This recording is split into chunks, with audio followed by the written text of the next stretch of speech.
One of the most deceptively complicated tasks of building a Magic the Gathering deck is constructing a mana base. Deceptively complicated in no small part because it's not what people think about when they think about their deck, particularly in EDH. If somebody asks you what's going on in your Prosper deck, you're not going to say, "I'm glad you asked. It's running 35 lands, 6 2-mana rocks, and a Soul Ring with an even blend of 21 black and 21 red symbols and an approximately 15% tap land saturation." That would be strange. And yet, lands are one of the most important parts of a deck, allowing it to do all of the things that might give it identity and excite the person who plays it. Lands are the foundation upon which a deck is built, and as with construction, a shaky foundation will lead to a shaky deck. Now, the good news here is that I'm not necessarily going to be asking you to spend more time thinking about your mana base. In just a bit, I'll be telling you about a brand new tool I created in collaboration with my brother, a tool that can be used to rapidly diagnose issues with mana bases and point to possible solutions. But first, I want to lay a bit more groundwork for why mana bases are hard, just so that you have an idea of the sorts of challenges this tool will be trying to solve.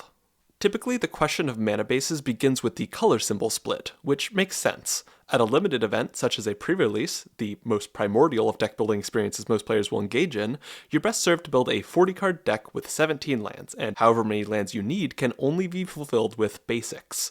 The fundamentals are the same between limited and EDH. You need to figure out a collection of lands that do a decent job of allowing you to cast your spells. This will have to do with how total symbol counts of different colors compare, but also how intense symbol requirements are, and how early cards are expected to be needed. A ball lightning has the same total symbol requirement as 3 shocks, but those two selections of cards apply very different levels of demand on a deck's red mana. Likewise, Counterspell has the same mana cost as Master of Pearl Trident or Counterbalance, but it generally applies less strain on a deck's blue mana, since it's a reactive card that will likely be played later in the game. If you want a video that focuses more heavily on that, Rebel Lily also happened to release a 2-part series about lands this month, and her mana base video does a good job discussing the timing of different mana values. A link to that is in the description. The task of symbol management exists in all formats, limited, 60-card constructed, and EDH, but when it comes to how this task is accomplished, things diverge. Whereas in limited, your task will generally be to create the least bad mana base you can out of basics and whatever non-basics you were lucky enough to get your hands on. In EDH, your options will be a whole lot less, well, limited. Dual lands can simply be put into your deck, and not just Guildgates or Gain 1 lands, a plethora of different high-quality fixing lands are available, from Pain lands to fetches to triumphs and beyond. The available fixing is so good, in fact, that EDH decks often include some number of lands which are lackluster in their color-producing abilities, instead played for other benefits they provide. These are usually called utility lands. But how many of these is it appropriate to play? Well, I actually like to think of land bases of decks as existing to hit 2 different goals. One of these goals is covering a deck's symbols. Lands exist to produce the colors of mana needed to cast a deck's spells. The other goal of a land base is covering total mana values, itself assisted by hitting land drops. Hitting your land drops consistently is generally quite important to the success of casual EDH decks, more so than most other formats in Magic, so decks will be best served to run enough lands to consistently hit their land drops. My land drop video is in the description if you want to hear more about that. Okay, so we've got 2 goals to cover with this one thing, our deck's lands. One function of utility lands, then, is to bridge gaps between these two. If a deck wants 37 lands for purposes of hitting its land drops, but only needs 33 lands to produce an acceptable number of symbols to cast its spells, that leaves 4 slots for colorless producing utility lands. There are more factors at play here that we'll get into a bit later, but this is a simplified version of things. Okay, so with that background out of the way, we're ready to talk about the tool. Before I get into that though, this tool took a ton of effort to make and it's available for free, so let's talk about my sleeves. All of my decks are in Dragon Shield sleeves, have been so for at least a year now, and the durability on these is really a game changer. Back several years ago when my playgroup played with a collective deck pool sleeved up in a different brand, I was infamous for constantly breaking sleeves with my thorough and heavy-handed shuffling. In Dragon Shields, though, this isn't a problem at all. I rarely break sleeves, even shuffling like this.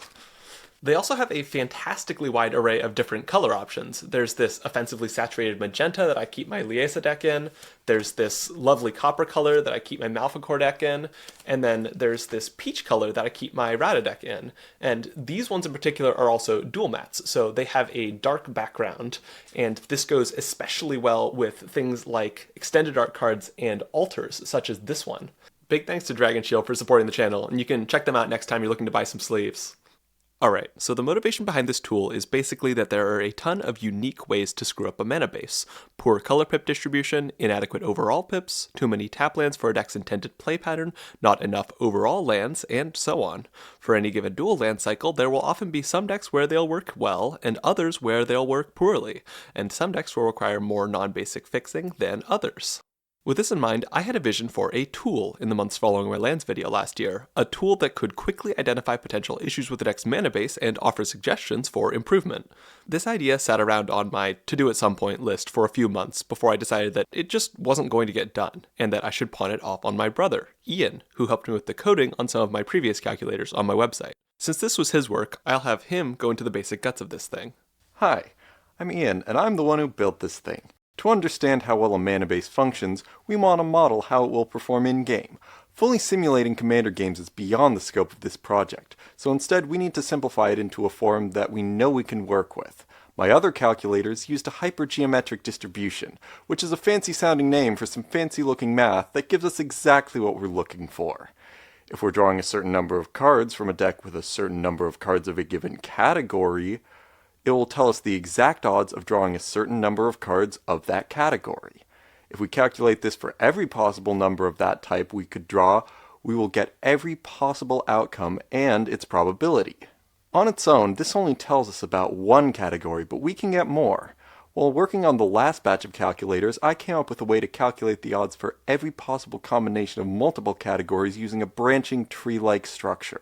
So if we can sort all the lands in a deck into a set of categories, we can use this to find every combination of lands that we can draw, and then check whether they let us cast all our spells. There are plenty of ways we could come up with these categories, but I decided to just have one category for each possible combination of the 5 colors, giving us a total of 32.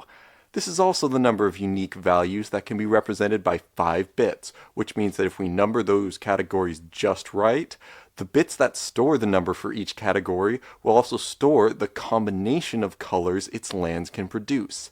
If we're willing to get our hands dirty with some bit-level operations, we can get a ton of mileage out of these categories. This is ultimately how we determine if a set of lands can cast a spell, but that process is a little too complicated to explain here. If we test every combination of lands to see if they can cast a spell, we can get a probability for how often a given number of lands will be able to cast a given spell. By running this for different numbers of lands, we can get an idea of how many lands we need to cast a spell, and by factoring in the land count of the deck, we can figure out when we will draw those lands. This lets us determine how often we can cast a spell on curve, and how much time we spend waiting for the right lands to cast it. If we do this for all the spells in the deck and average the results, we can get an overall representation of how well a deck's mana base can cast its spells. Once we have a way to score a mana base like this, we can test out small changes to find the best way to improve it. So this is the backbone of the tool. Average delay in casting spells is the benchmark here that is used to judge decks, alongside cast rate, which here means how likely it is that a card will be castable on a turn on or before its mana value. The tool also tests small changes in the deck, seeing how it is changed by adding a single basic land for each type among the deck's colors, as well as a wastes. This is helpful for pointing out which colors are most needed, and the inclusion of wastes also gives insight about how a deck's land count is looking. Adding a waste to a deck shouldn't really help it cast spells with less delay, or at least it should help a lot less than adding something that actually taps 4 colors. If adding a waste reduces the average delay of a deck by a substantial amount, that's a good indicator that it might need more lands, or at least that land count is a bigger problem for it than color fixing. As an example here, let's put my Malfacor deck through this thing. Okay, list pasted here from Architect, commander name here. How important is the commander? I'd say it's a nice bonus for a deck that is still functional without it. That selection just tells the tool how heavily to weight the commander in its calculations, since some decks really care about whether they can cast the commander, whereas other decks don't care nearly as much, such as this one. Load, all that looks good. Let's compute. So this is actually worse than I expected. After plugging in a discount for my one Delve card, that cast rate is okay, but not amazing.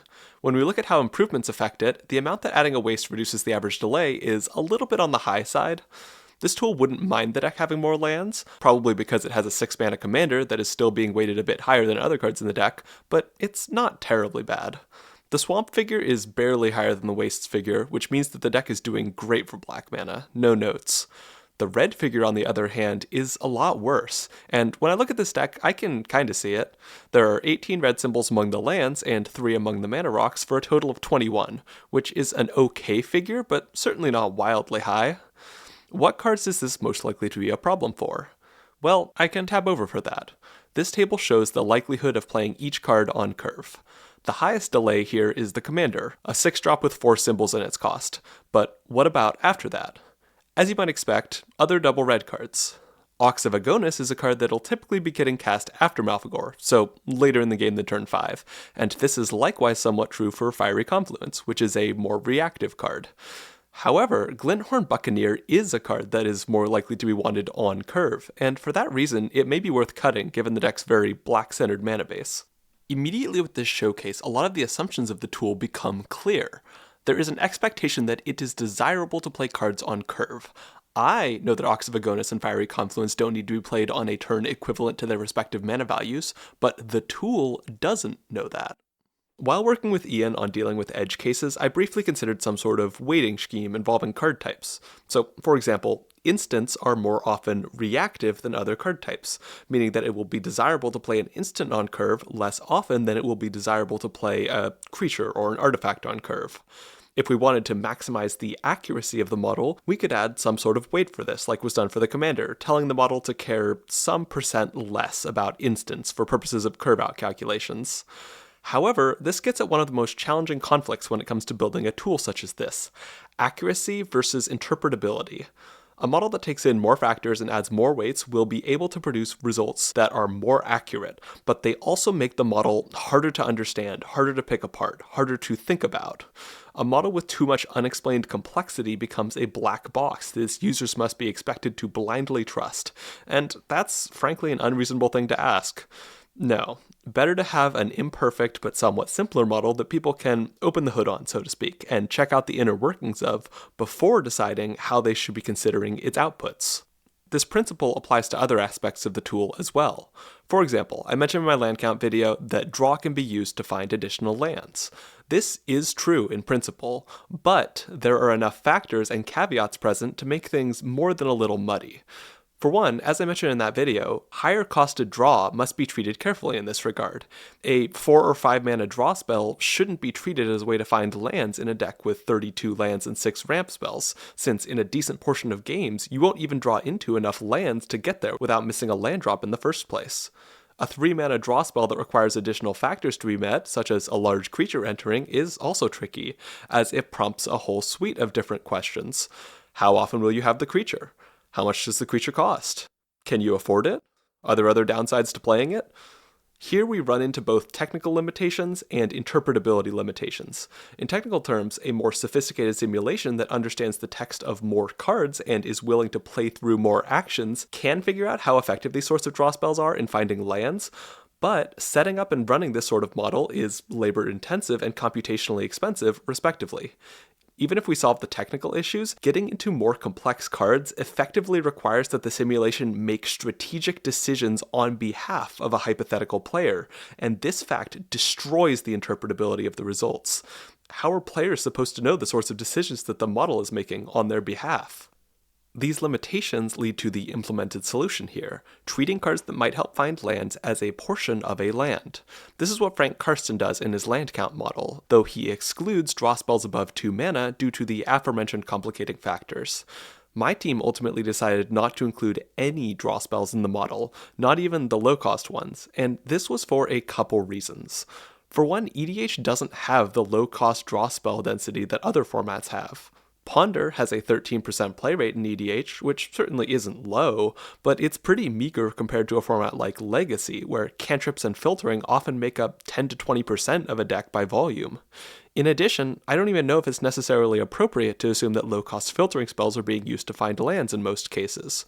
In formats with less forgiving mulligan rules, they could fill that role by necessity reasonably often, but in EDH, a turn 1 Ponder could just as easily be used to shuffle away a top 3 cards containing 2 lands.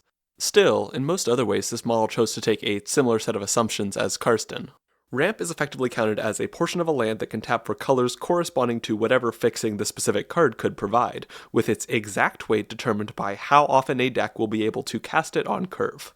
This, in effect, means that higher costed ramp is weighted lower than lower costed ramp, particularly in decks with fewer lands, which intuitively makes sense to me.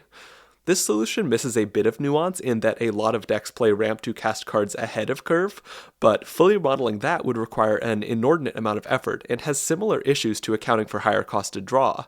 It's a good enough solution for the intent of the tool, though.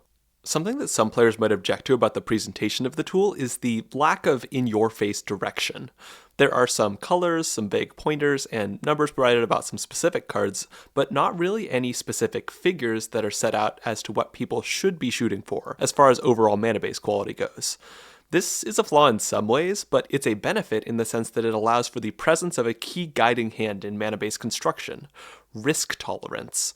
See, different people will run different numbers of lands and densities of symbols depending on how comfortable they are with the risk of getting mana screwed. Running a lower land count may mean screw some games, but it could also result in more gas overall. For somebody deck building with the sole goal of winning, such as a CEDH player, it may be worth it to run a land count that leads to missing land drops and having stallouts in some games, if those downsides are counterbalanced by more explosive win potential at other points in time. Meanwhile, somebody just looking to have a fun time might scoff at this approach, wanting a more consistent range of experiences. Utility lands follow a similar principle. Running a higher density of colorless producing utility lands allows a player's lands to contain more, well, utility, but it also makes casting spells more difficult. How many utility lands are correct? It really depends on how heavily you prioritize the advantage of having abilities on your lands, and how much you're willing to risk having trouble casting spells. This tool tries to avoid making declarative statements on how comfortable with risk players should be, but what it does do is try to make it clear to players the sort of territory they're lurking in. If you're running a dangerously high number of utility lands or a very slim land count, I don't want to be here to tell you not to do that, but what I do want to do is make sure it's clear to you that that's what you're doing. So all that covers the color considerations, which is really the heart of the model, but there's also an element that is quite relevant to all my fellow budget deck builders out there: tap lands. Tap lands are a little tricky because they're related to a deck's curve out and overall mana base, but in very complicated ways that are difficult to have an algorithm suss out. However, it's still a good thing for people to have some data on, and to cover how we integrated it, I'll hand things back over to Ian. One of the main compromises we made with the color calculator was that we had it ignore whether lands enter tapped. To compensate for this, we can make a second model that calculates for this while ignoring mana colors. To start, we need to know how often our lands enter tapped, especially the ones that only enter untapped under certain conditions. None of these conditions are too complicated, so we can write a few simple algorithms to see how often they enter tapped.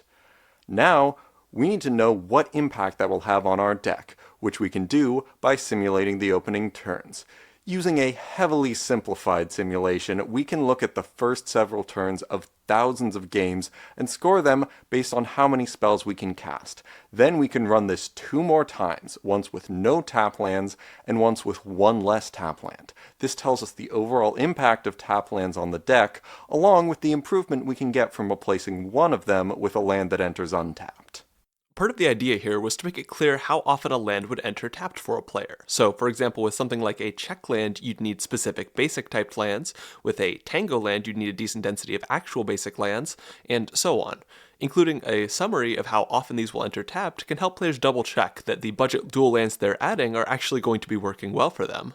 Building commander decks is complicated, and it's pretty easy to throw in staples or personal favorites absent-mindedly without double-checking every single one.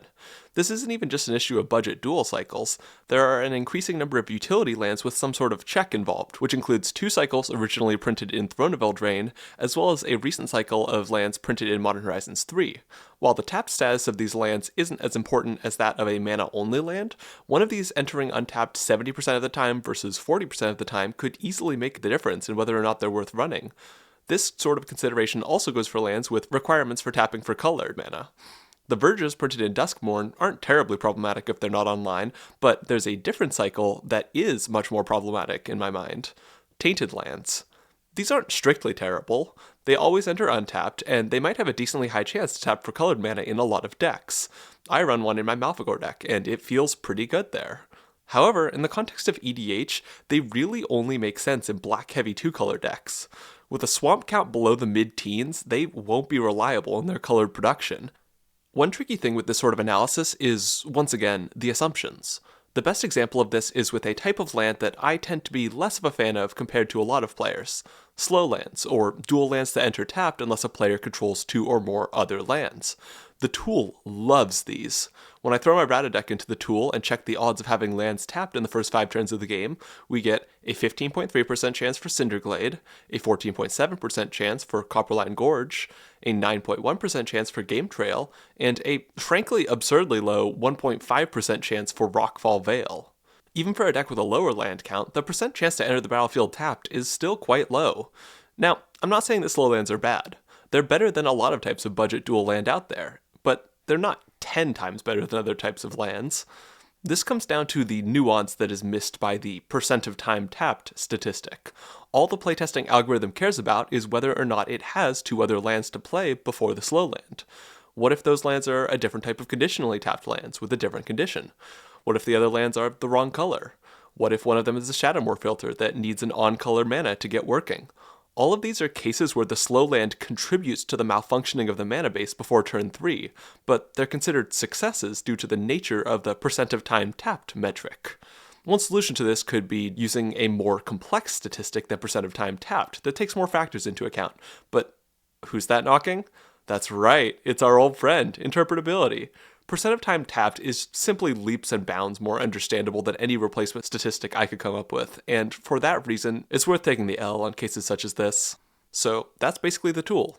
There are a couple extra caveats, one of which is that this tool is naturally going to work better for EDH decks that are closer in structure to most 60-card decks. A lot of the structure for the model was based off the work of Frank Karsten, who himself modeled much of his work on land counts off of data captured from 60-card formats. This data can be adapted to EDH, but it's naturally still not going to fully summarize some EDH-specific types of decks. On that note, this tool also works just fine for 60-card decks, even as it was made with the complexities of Commander in mind, so any 60-card format players out there can just ignore the Commander stuff and use this normally. The other potentially related caveat is that this tool is going to be less and less helpful the more ramp and land focused a deck is. Lands decks as an archetype obviously aren't going to be particularly well captured by this, nor are decks that heavily employ ramp to get a specific curve out, such as my Rata deck. Likewise, decks that specifically avoid paying for the costs of cards in their deck, such as a Reanimator deck or a Perforos Bronze-Blooded deck, will likewise not be well served by this tool. We certainly tried to offer some ways to adapt this tool to these sorts of decks, which included a band-aid solution of allowing users to exclude cards from the analysis. This makes a lot of problems go away in principle without necessarily solving them. Ultimately, I'm relatively fine with that compromise because at the end of the day, the people doing creative curve-outs with strange tools aren't necessarily the ones this tool is intended for. Me and Ian will likely work on building an advanced version over the next month or so with some extra factors and heuristics built in for people who want more control, because the audience for that does exist. It's just not the primary one we're trying to cater to. No, this tool is ultimately intended for the people trying to build a deck focused on the ways non-land cards work together, and who just want a mana base that doesn't slow them down in that task. I said in my video a year ago that people should pay more attention to their lands, and in my ramp video 2 months prior to that people should pay more attention to their ramp. But truly, I understand why people don't want to focus on these things. For a lot of decks, these things function more as obstacles between them and a well-functioning deck than they do as interesting tools to be utilized in deck construction. A lot of players feel ambivalent at best about their mana base, and at worst may feel actively resentful of it. A small but persistent minority of comments I see on videos related to lands express something to the effect that lands are a mistake, the worst part of Magic the Gathering, and a thing to, at best, be tolerated as the price of playing the game. Whether or not lands and mana make for a fundamentally good mechanic is outside the scope of this video, but for now I'll just say to these people, I see you, I hear you, and I want to make your life a little easier. The gradual addition of analysis features to deck building websites is already helping in this task to some extent. With a website like Archidect, you now have pip split, multiple types of mana curve, a hypergeometric calculator already linked to the deck's categories, and ways to get more granular in analysis, all at your fingertips. There will always be the spikes out there who will crack open a hypergeometric calculator for their different categories all on their own, but the expansion of these tools to be more readily available and easy to use is a good thing, not just for the math-minded players, but also for the players who just want a deck that plays well without needing to spend an extra hour or two diving into the granular details. So this is a tool aimed principally at those players, and really anybody who just wants a second set of eyes on their mana base, something that can provide immediate feedback and point to any potential issues that may have been missed. If that sounds cool to you, click the link in the description. That caps off this video, but there was a ton of stuff that we couldn't talk about relating to the tool. I've recorded a separate interview with Ian about those things, and it's over 20 minutes long. I'm going to give a couple previews of that discussion here, and if it seems cool to you, you can subscribe to my Patreon for $3 a month to gain access, or just buy access to that video in particular for $2 if you don't want to add a new subscription, also on Patreon. I'm getting back into producing a bonus video every month in addition to my deck reviews, and I have a back catalog of more than a dozen bonus videos that you can check out that are a mixture of facecam videos, full-length videos in my normal style, and endnotes for points that couldn't quite fit into a public video. You may have also noticed the new background color on this video, and that was also picked out by my patrons. That's a whole lot of great things about being a Salubrious Snail patron if you ask me. You might even get your name in the credits. With that said, here's a preview of my extra discussion with Ian. Information. The only issue is that they have a bit of documentation that says, hey, please don't bombard me with 100 cards at once. So we had to come up with our own solution. And that solution is named Clarence. Clarence is a Raspberry Pi with every card on Scryfall downloaded onto his system. And so the website sends requests for an entire deck list to Clarence. Clarence grabs them all from his database, puts it together, and sends it back to the user. So most of it is technically happening on our servers. What it does have is, when it sees a card that isn't in its database, it runs that by Scryfall to make sure that it's not a new card that's been released in a new set. But if it is, it'll download that to its own database so it doesn't have to make that check again. So I decided to save myself from some future effort so it constantly keeps itself up to date with all the new cards, because there are always new cards.